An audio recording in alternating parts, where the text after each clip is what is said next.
আসসালামু আলাইকুম ভাই। ওয়ালাইকুম সালাম রহমতুল্লাহি বারাকাতুহ। ভাই রোদের ভিতরে কি করতেছেন ভাই?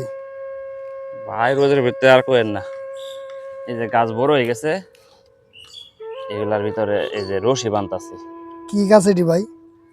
এটা একটা মরিচ গাছ, লাগা ফায়ার জাতের। তো মরিচ গাছ, এটা বর্ষাকালে লাগাইছেন। মরিচ গাছ কি বর্ষাকালে হয়? এটা জাতটাই বর্ষার ভাই, এটা বর্ষা সহনশীল, মানে বৃষ্টি সহনশীল একটা জাত। এটা এগ্রোওয়ান কোম্পানির। এটা আগাম জাত করছি, এটা ভালো একটা বাজার ধরার জন্য আর কি। ও আচ্ছা। এটা বৈশাখ জ্যৈষ্ঠ মাসে তখন একটা ভালো একটা বাজার পাওয়া যায়, এই জন্য এই জাতটা করা এই সময়। ও,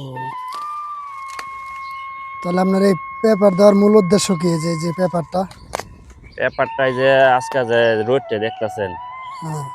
এই রোদের ভিতরে এই গাছগুলা মাটি হিট হয়ে গেলে তখন ওই যে কুকরি লাগবো গাছ। যেমন কুকরি লাগে দুই তিন কারণে, কারণ একটা পোকার কারণে লাগে, আবার দেখা গেছে অতিরিক্ত তাপমাত্রা হলে তখন এই গাছগুলা কুকরি লাগে।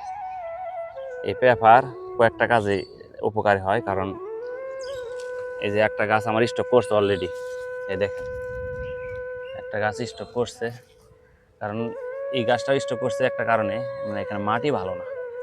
এই যে মাটি দেখতেছেন না, দেখেন একবার শক্ত লোহার মতন শক্ত মাটি।